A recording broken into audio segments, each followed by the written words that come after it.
Hey everybody, welcome back to our channel. I love love. I love to see people happy, and I especially love to see people happy in their relationships. So that's why we're here today, talking about how to keep those relationships strong and healthy. We're diving into a super important topic today. 7 things you should never, ever say to your spouse. Trust me, these tips can really help you build a happy and loving relationship. So, are you ready? Let's get started. Chapter 1. You always? Okay, first up, we're tackling the dreaded "you always." Have you ever heard that one before? I bet you have. It's one of those phrases that can instantly put anyone on the defensive. It sounds like nails on a chalkboard, doesn't it? And it's just as damaging to your relationship. When you hear "you always," it feels like an attack on your character. When you use absolutes like always or never, you're basically putting your partner in a box. You're saying they're incapable of change, and that's not fair.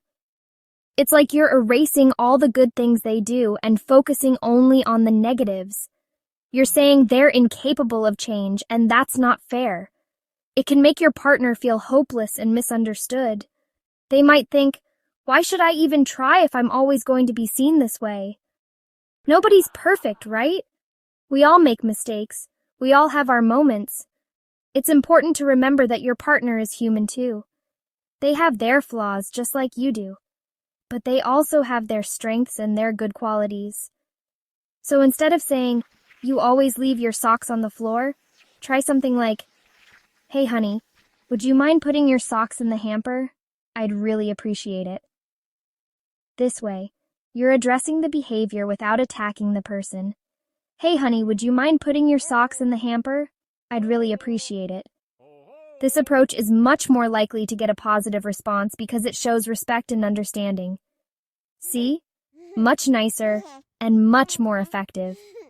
By focusing on the specific behavior and expressing your feelings calmly, you can foster a more positive and constructive conversation.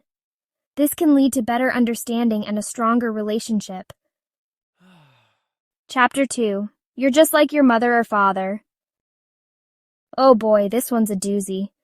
We've all been there, in the heat of the moment, when emotions are running high and words just slip out. But comparing your spouse to their parents, especially in a negative light, is a line you don't want to cross. It's like throwing a grenade into the relationship. The fallout can be devastating, leading to hurt feelings, resentment, and a breakdown in communication. When you say, "You're just like your mother," or "You're just like your father," it can feel like a personal attack. It's just not cool.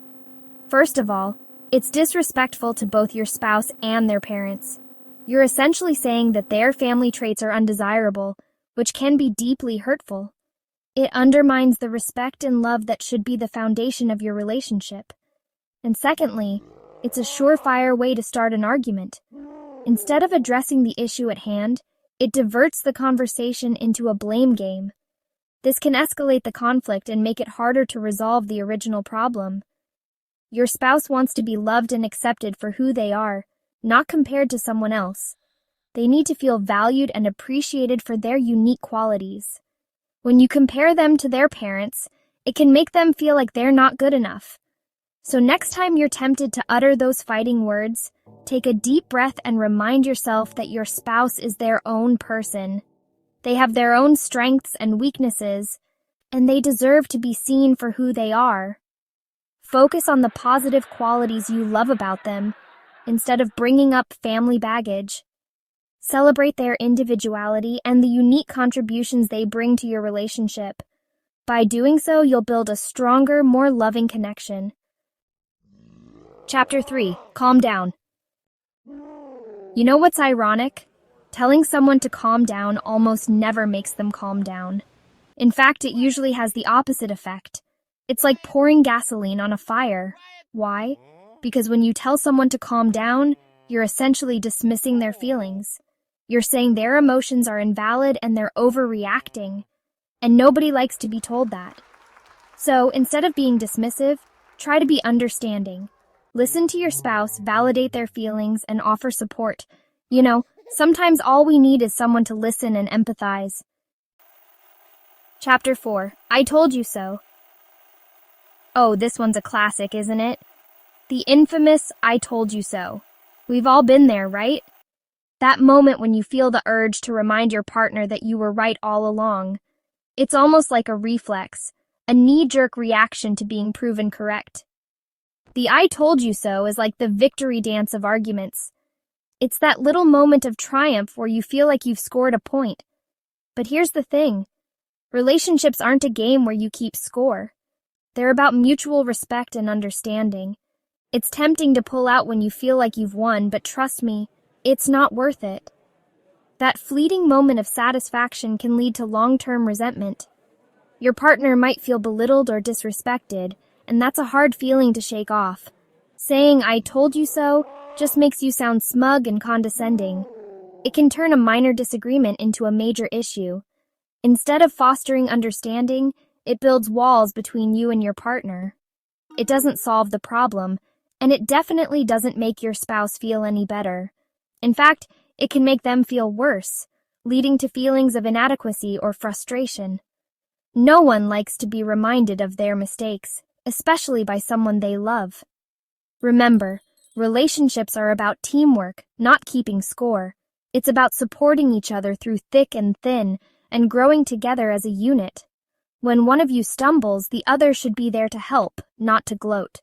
So instead of gloating, offer your support and help your spouse learn from the experience. Use it as an opportunity to strengthen your bond. Show empathy and understanding, and you'll both come out stronger. You're in this together, remember? Every challenge you face is a chance to grow closer. So next time you feel the urge to say, "I told you so," take a step back and think about the bigger picture. Your relationship will thank you for it. Chapter 5. Why can't you be more like... Comparing your spouse to others is a recipe for disaster. It's like saying, "I don't appreciate you for who you are. I wish you were someone else." Ouch, right? Nobody wants to hear that. Everyone is unique with their own strengths and weaknesses. Instead of focusing on what your spouse isn't, try to appreciate them for who they are. Celebrate their good qualities and encourage their growth. Remember, you fell in love with them for a reason. Chapter 6. You're overreacting. Just like the calm down phrase, telling your spouse they're overreacting is invalidating and dismissive. It's basically saying their feelings are wrong and they shouldn't feel that way. But feelings are never wrong. They're just feelings. Instead of judging your spouse's reaction, try to understand where they're coming from. Put yourself in their shoes and try to see things from their perspective. A little empathy can go a long way in resolving conflicts. Chapter 7. I don't care. Okay, this one's just plain hurtful. Saying "I don't care" to your spouse is like saying, "You're not important to me." Your thoughts and feelings don't matter. It's a recipe for resentment and distance in your relationship. Even if you don't particularly care about the topic at hand, try to show some interest and support for your spouse. Remember, you're a team, and you should be there for each other, even in the small things. Well, there you have it, folks. 7 phrases to avoid if you want to keep your relationship happy and healthy. Remember, words have power. They can build up or tear down. So choose them wisely, and always speak to your spouse with love and respect. Thanks for watching. If you found these tips helpful, don't forget to like, comment, and subscribe for more relationship advice. See you in the next video.